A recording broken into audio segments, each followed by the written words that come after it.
Donald Trump met with his probation officer today. Help us understand the purpose of these interviews. How do they usually go? And what do we know about what was asked in this one? Well, Stephanie, when your probation officer is going to be asking you questions, what they're trying to understand is basically what your setup is around your life. How do you live? What your financial resources are? What will be the impact of a particular sentence if a judge decides, for example, to send you to jail? Are there other people who are depending on you who will be put in a bad position by that? Are you associating with other criminals, which we know in the case of Donald Trump, he is. We can go down the long list. Steve Bannon, Roger Stone, many others, Michael Flynn, the list goes on and on. But most importantly, one of the things that the probation officer is looking to ascertain, and you talked about this in your lead-in, is whether you have any understanding and or appreciation for the crime that you were actually committed of. And I think that Donald Trump has a very difficult tightrope to toe when it comes to this, given everything that he said in the public around this persecution, rather than what he knows is actually a prosecution by the DA's office. And that's going to be something that's going to be hard for him to get around. Ultimately, the probation report is going to be something that the judge takes into account when they make their decision around what sentence they ultimately impose. The DA's office is going to make its recommendation, and of course, Donald Trump's attorneys are going to argue for as lenient a sentence as possible. Sam, Donald Trump has been arguing for months and months and months that there's a two-tier justice system. There is, and it is benefiting him, right? He got to meet virtually with his probation officer. His lawyer was there. And when he speaks at his rallies, he's always saying, I'm doing this for you. I'm standing here for you. But if any of Trump's supporters were in his position, they would not get these special privileges. So why do they keep buying this? Well, you're absolutely right. We wrote about this at Politico, too. When you think back to the gag order that was imposed on Trump at various points in the New York criminal case, that was almost done with reluctance compared to what the precedent would have been for any other person in the justice system. Obviously, Donald Trump is a unique person in the justice system in that he's a former president running for president currently. And so it makes sense that some, leeway is given to him in that regard. But the two-tier justice system does work in his favor in this case. And I would just also argue the second story you're talking about, the Hunter Biden story, is evidence that, in fact, it is not a tilted justice system. The president's own Department of Justice is currently bringing a case against his son. If there was a thumb on the scale of the justice system on the part of President Biden, one would think that he would do it to alleviate the burdens on his son and maybe let them go away. But in fact, the president has sat back and watched this thing progress to the point where we will probably get a verdict in the next day or so. Carol, I get that it has been a crazy last 8 years and people have become desensitized, but it is not even remotely normal for the presumptive GOP nominee to be meeting with his probation officer. What is your reaction to this really extraordinary moment in American history? Yes, Steph, I've thought a lot about that and how numb the country has become to everything that we've watched in the last 8 years. You know, nobody can forget, and yet we almost act like it was no big deal when then Republican nominee for president Donald Trump was caught on live tape talking about grabbing women in the crotch, using a coarse word, and saying he could get away with it because he was a celebrity. Starting then and continuing on, it was like a starting gun of new, every other week, every other 2 weeks, revelations about Donald Trump as candidate and as a president that made us all kind of gasp and wonder, like, can he survive this? Well, Donald Trump is the Republican nominee for president again. He's the front runner in this race by many polls, and he is a felon who's been convicted of 34 counts of crimes in the state of New York, the city and the town where he once ruled. And all of us are kind of like, oh, yeah, that's right. That's how it is. That's sort of the standard now for the last 8 years. It's really important for us all to sort of step back and remember that no president and no former president has ever been charged with a crime. And now we have one who's been convicted and is seeking to return to the White House. Charles, a Manhattan appellate lawyer wrote in the New York Times today that Donald Trump's chances of winning an appeal are pretty slim. What do you think? I think so, Stephanie. I think when you're talking about what it is to appeal a jury verdict, the first thing that people need to understand is that it's an incredibly rare occurrence that the system is going to look at the decision that is made by our Constitution, where you get a chance to have your case heard in front of a jury of your peers, which Donald Trump did, and override that decision absent some sort of extreme miscalculation by the judge or extreme actions by one of the attorneys. Judge Marchand does not get enough credit for the way that he ran this trial. And I think he was very much so aware that all his I's needed to be dotted and all his T's needed to be crossed. And that's exactly why he did run such a tight ship throughout the course of this trial, to make sure that there were as few issues for appeal as possible. That does not mean that Donald Trump's attorneys will not look to seek to find an issue, but the likelihood of them being successful is slim to none. Sam, DA Alvin Bragg here in New York says he will testify before the House about the Trump case, but most likely not until after Donald Trump gets sentenced. He knows what he's going to face with House Republicans. How do you think he's going to handle this? Well, I mean, we knew that the House Republicans were going to do this. They've signaled that they want to protect Donald Trump. They signaled that they've actually wanted to go after the prosecution. There's been various overtures that they wanted to fund Jack Smith, for instance. Bringing Bragg up to the Hill is probably something we should have expected a long time ago. I'm kind of surprised that they didn't push harder prior to this. If I were Bragg, I would just point to the fact that a jury of Trump's peers made a determination that he was guilty on 34 counts, that's the quintessential aspects of the American justice system, that Donald Trump had a right to the defense, was given the right to the defense. Of course, there's going to be questions about, who was on his team, who was funding him. But ultimately, what it comes down to is this is how the American justice system is designed to work. Donald Trump had his day in court. He had his defense. And that's that. The decision was made by a jury of 12, and you have to live with it. That's what we do.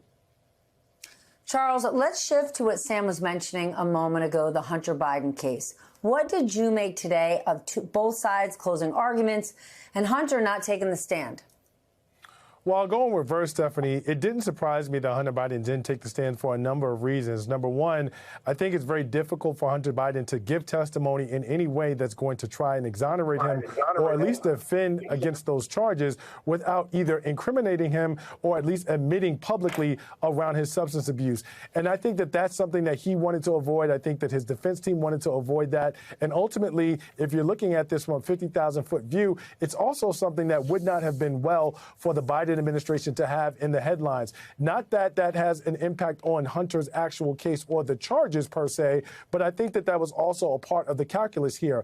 With respect to what you heard from the prosecution, this case was very much so straightforward. I think that many legal experts, myself included, understand that when Robert Hur, the special prosecutor on this case that Joe Biden allowed to stay on this case, brought these charges, that this, if anything, that we've seen recently was the most political prosecution that we've seen. And I say that because for these federal charges to be brought, you typically don't see that absent some sort of additional violent offense involving the actual handgun or the weapon that is in question.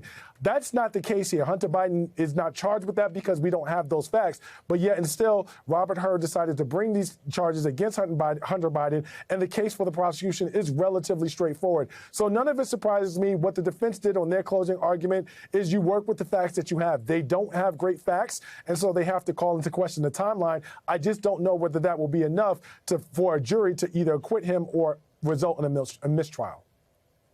Sam, the president has already said he will not pardon his son. But if he's found guilty, right, he could be taken into custody. How's the administration, the campaign, going to react to this? Well, they've been really hands-off about it. I mean, they're not hiding the fact that this is taking an immense emotional toll, a mental toll on the president. It is a surviving son. He is a father. But when you ask them about the politics of it and you press them on it, they are incredibly hands-off. As we've reported, there's discomfort in the White House to even talk about this issue with the president himself. He doesn't want to discuss it. It's not that he doesn't think there's going to be any political fallout. It's just too raw for him. the question that ultimately comes down to, will Republicans try to potentially capitalize on a guilty verdict? And if so, in what manifestation? We have a debate coming up. It's not beyond the realm of reason to imagine that Donald Trump might use something like that during the debate. I will say, up until this point over the last couple of weeks, what we've been surprised to see is actually how relatively little Republicans are talking about the Hunter Biden trial, including Trump himself. It does not actually come up all that much. It used to be a topic of a lot of discussion on right-wing media and for Trump, but not recently. And you wonder if that's because they don't want to draw attention to Trump's own legal mishaps, or perhaps they've tested this out and realized that there might be some boomerang effect where people are, in fact, sympathetic or empathetic to Joe Biden if you go after his son, when fundamentally part of what is that issue is an issue of addiction. Why this endorsement? Why now? Well, Stephanie, I mean, it's clear that President Biden is really interested in implementing gun safety measures, common sense, gun violence prevention measures. I've been doing a lot of work the last 10 years with a lot of different gun safety prevention people like Brady, Giffords, Sandy Hook Promise, March for Our Lives. I've learned so much, and I know that we can prevent lives. President Biden is adamant that he's going to push for common sense laws that can do that. I know that President Trump will not do that, and so it's really a very simple choice for me. So are you voting for Joe Biden or against Donald Trump? No, I'm voting for Joe Biden, but, I think the biggest thing for me is, everybody needs to vote their conscience. I'm voting on a few issues, but this is the main one. I lost my father to gun violence when I was 18 years old. So I know how much pain people go through every single day in this country. I know that gun violence is the #1 killer of children in America. And I know that there's so much that we can do about this. And I think most people out there agree with me, whether you're a Republican or a Democrat. 80% of people in this country want universal background checks, whether it doesn't matter your political affiliation. We can do this, but we kind of have to steer the cruise ship there. It's going to take some time, but we need to implement laws that the vast majority of our country want, and President Biden is willing to do the work to try to get those changes. You have said in the past that before you lost your father, as you said, when you were only 18, you felt like your life was impenetrable, right? Nothing could get you down. Bad things didn't happen to you. What do you say to all the folks out there who think gun violence is a problem, but it won't affect their life, so they don't make it a voting priority? Yeah, I mean, you just don't know. It's such a common occurrence. The chances are likely that you won't be impacted, but there's a very good chance that you will also. And that's a scary thought. I'm a recent grandfather. I have a granddaughter who's 18 months old. And, I'm thinking a lot about when she goes off to kindergarten and she's going to have to go through mass shooting drills and the trauma that our kids all across America go through just from those drills and the possibility of facing that kind of situation. It's so traumatizing, and it's just a terrible thought that all of our children are feeling this way. And again, we know that common sense laws save lives. They absolutely do. And there's so much that we can do. And it's kind of, my civic project that I really like to work on is just, trying to help get the, as I said, the cruise ship moving, because it's going to take a lot of work, but it really is up to us as private citizens to insist that our government, take the necessary moves to make that happen. Steve, there's a lot of other public figures who share your views. Many did endorse President Biden in 2020, but many are staying quiet now because expressing public views right now is getting more and more difficult. The backlash is real. This is not going to be easy for you. You're going to get heat from all sorts of people. Why did you decide to speak out? Well, it's just too important to save lives, and to I think do something that's important for our country. Not that I'm going to be able to do anything by myself, but I do have a platform, and if I can at least get the message out there, I think it's so important for families to talk about this issue, neighbors, friends. This is not an attack on the Second Amendment. This is about implementing things that can save lives. And again, it could be your own child, it could be your own mother or father, could be you, and we have to understand the gravity of gun violence in our country, and not just pass it off as, well, this is the price of freedom, and that's what a lot of people say. Well, we have to have the freedom that the Second Amendment provides us, but freedom should also be kids being able to go to school and not being afraid. And there are ways to do this. We can protect the Second Amendment, but also protect our citizens with some really simple laws. But we just have to get everybody on board. It's such a political hot button, but it's really not a common thought in our country that this is a controversial issue. It's not. As I said, 80% of people want universal background checks. We should have that, and that alone would save hundreds, if not thousands, of lives every year in America.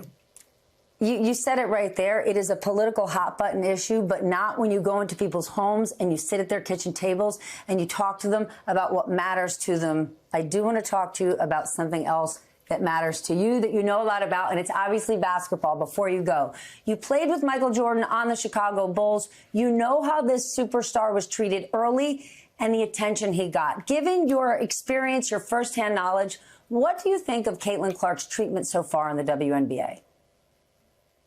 I think it's kind of a rite of passage, for young players, whether it's the WNBA or the NBA. The other players are going to test you. And actually, Caitlin reminds me a lot of Steph Curry. And a lot of people may not remember this, but in Steph's first couple of years, he was not a superstar. He was not who he is now. He had to get stronger. He had to understand people were coming after him. That's what's happening with Caitlin right now. I think it's all in the name of competition. She's handling herself beautifully. She's an amazing player, but like every college player who comes into the WNBA or the NBA, it takes time. They've got to get stronger, more used to the contact, the physicality, the athleticism. So she'll be fine. And I think everything she's going through right now is just all part of being a pro. What do you think about the fact that she won't be at the Olympics? You'll be there. Yeah, I'm so excited. I'm sorry for her that she won't be there, but I'm sure she'll have a great chance in 4 years. Listen, when you put these Olympic teams together, all you care about is winning. And, it's probably going to take Caitlin a couple of years to really be at the top echelon. I think the women's team is taking the 12 players they think can help bring home a gold. And that's exactly what the men's team did. And that's the name of the game. So no politics in the Olympics. We just want to win.